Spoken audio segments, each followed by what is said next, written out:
പാറമോള് ദേ ഇവിടെ രാവിലെ തന്നെ കുമ്പിടിയായി ഇരിക്കുന്നുണ്ട് കേട്ടോ. ഞാൻ നോക്കിയപ്പോൾ എൻ്റെ മോള് ദേ പാവ അവിടെ ഇരുന്ന് കളിക്കാൻ ക്ലേ കൊണ്ട് എന്തൊക്കെയോ ഉണ്ടാക്കി വെച്ചിട്ടുണ്ട് കേട്ടോ. നമ്മുടെ ഇവിടെ കളിക്കാൻ അങ്ങനെ ആളുകളൊന്നുമില്ല, അതുകൊണ്ട് പാറമോള് തന്നെയാണ് അങ്ങനെ ഇരുന്ന് കളിക്കാം കേട്ടോ. അങ്ങനെ ക്ലേ ഒക്കെ എടുത്ത് എന്തെങ്കിലും ചെയ്തോട്ടെ എന്ന് ഞാൻ വിചാരിച്ചു. അങ്ങനെ കുറേ ഷേപ്പൊക്കെ എൻ്റെ മോള് ഉണ്ടാക്കി വെച്ചിട്ടുണ്ട് കേട്ടോ. അതൊക്കെ കഴിഞ്ഞ് പിന്നെ പാറമോള് കുളിയൊക്കെ കഴിഞ്ഞ് ഡാൻസിന് പോകാനായിട്ട് തയ്യാറാവുകയാണേ. അപ്പോൾ ഞാൻ കുറച്ച് ചോറ് കഞ്ഞി പോലെ ഇങ്ങനെ നെയ്യും ഉപ്പും അച്ചാറൊക്കെ ഒഴിച്ച് കുഴച്ച് ദേ പാറമോൾക്ക് കൊടുത്ത് വിട്ടു കേട്ടോ. അപ്പോഴേക്കും ദേ അച്ചുമ്മ മീൻ മേടിക്കാൻ പോയ ആള് മീൻ മേടിച്ച് കടയിൽ മറന്നു വെച്ചു ഗൈസ്. ദേ കടയിൽ പോയി മീൻ മേടിച്ച ആളാണ് കേട്ടോ. അങ്ങനെ ദേ ശ്രീചേട്ടനുണ്ട് കടയിൽ, ദേ കണ്ണൻ ചേട്ടനുണ്ട്. അവരോടൊക്കെ സംസാരിച്ച് ഇങ്ങോട്ട് തിരിച്ചു പോന്നു. മീൻ മാത്രം എടുത്തില്ല. വീട്ടിൽ ചെന്നപ്പോൾ അമ്മേ ദേ മീനല്ല പൂച്ച ചത്തു എന്ന് പറഞ്ഞ് എന്നെ വിളിച്ചതാണ് കേട്ടോ. പാവം പൂച്ച ചത്തിട്ടൊന്നുമില്ല, അത് അവിടെ കിടന്ന് ഉറങ്ങായിരുന്നു. അങ്ങനെ ദേ രണ്ടാമത് പോയി മീനൊക്കെ എടുത്ത് വന്നിട്ട് അതിൻ്റെ ഇടയിൽ എൻ്റെ ചീത്ത കേൾക്കുന്നുണ്ട് കേട്ടോ കുളിക്കാൻ പറഞ്ഞിട്ട്. അങ്ങനെ മീനൊക്കെ നന്നാക്കി എടുത്ത് വറക്കാനുള്ളത് ഒരു പാത്രത്തിലിട്ട്, കറി വെക്കാനുള്ളത് ഒരു പാത്രത്തിലിട്ട്, അതിലേക്ക് മഞ്ഞൾപ്പൊടി മുളക് പൊടിയും കറിയിലേക്ക് മല്ലിപ്പൊടി ഉപ്പൊക്കെ ഇട്ട് ദേ മിക്സ് ചെയ്ത് എടുക്കാൻ കേട്ടോ. നമുക്ക് അടുപ്പിൽ വെക്കണം കേട്ടോ, ഗ്യാസ് ഇല്ലല്ലോ. അങ്ങനെ ദേ നാളികേര പൊടിയാണ് എടുത്തത് കേട്ടോ. ചൂടുവെള്ളത്തിൽ കലക്കി കൊടുത്തു. പിങ്ക് കളർ എന്താണെന്നറിയും, ഞാനിങ്ങനെ കുടിക്കാനുള്ള വെള്ളം തിളപ്പിച്ചിട്ടുണ്ടായിരുന്നു, അതിൽ നിന്നാണ് എടുത്തത് ഗൈസ്.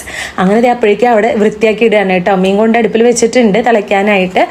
അങ്ങനെ ദേ ഒന്ന് വൃത്തിയാക്കി എടുക്കാം കേട്ടോ. അപ്പം വൃത്തിയാക്കി എടുത്തില്ലെങ്കിലേ ഇരട്ടി പണിയാവും. അപ്പോൾ വേഗം വൃത്തിയാക്കി ഇടും കേട്ടോ. ഇനി അടുപ്പിൽ വെക്കാനല്ല വിറകെടുക്കാൻ ദേ വന്നതാണ് കേട്ടോ. അമ്മ ഇവിടെ വിറകൊക്കെ വെട്ടി ഇതുപോലെ ഉണക്കി വെച്ചിട്ടുണ്ട്. ഇതുപോലെ വിറക് വെക്കുമ്പോൾ എനിക്ക് പേടിയാണ്, പാമ്പ് വന്നിരിക്കാനുള്ള ഒരു സാധ്യത കൂടും. അപ്പോൾ സൂക്ഷിച്ചെടുക്കണം. അങ്ങനെ അതിൻ്റെ ഇടയിൽ നിന്ന് കുറച്ച് വിറകൊക്കെ എടുത്ത് പോയിട്ട് പൂച്ചക്കുട്ടന്മാരിവിടെ മീൻ കിട്ടിയ സന്തോഷത്തിലാണ്. അങ്ങനെ തന്നെ നമ്മുടെ മീൻകറിയൊക്കെ വെച്ച് മീൻകറി താളിച്ചൊഴിച്ചു കേട്ടോ. അപ്പോൾ ഇന്നത്തെ കറികൾ ഇതൊക്കെയാണ്. മീനും വറുത്തെടുത്തിട്ടുണ്ട്. അപ്പോൾ അന്ന് മീൻ കറി ഉണ്ട്, അതുപോലെ തന്നെ മീൻ വറുത്തതുണ്ട്. ഇത് മാമ്പഴ പുളിശ്ശേരി വെച്ചതാണ് കേട്ടോ. മാമ്പഴമൊക്കെ കഴിഞ്ഞു, ഇനി ഇത്രയും ഉണ്ട്. അപ്പോൾ ഇതൊക്കെയാണ് ഇന്നത്തെ കറികൾ. എല്ലാ പണികളും അങ്ങനെ കഴിഞ്ഞു കേട്ടോ. അപ്പോഴേക്കും വയ്യാണ്ടായി ഗൈസ്, കാരണം ഭയങ്കര ചൂടല്ല. അപ്പോഴാണ് എൻ്റെ മുഖത്ത് കരിയിരിക്കുന്നത് കണ്ടു കേട്ടോ. ഞാൻ ഇപ്പോൾ വീഡിയോയിലാണ് കാണുന്നത്. അങ്ങനെ അച്ഛമ്മ വന്നപ്പോൾ ഞാൻ പറഞ്ഞു എനിക്ക് വയ്യ അച്ചു, ചൂടെടുത്തിട്ട് വയ്യാന്ന് പറയുകയാണ് കേട്ടോ.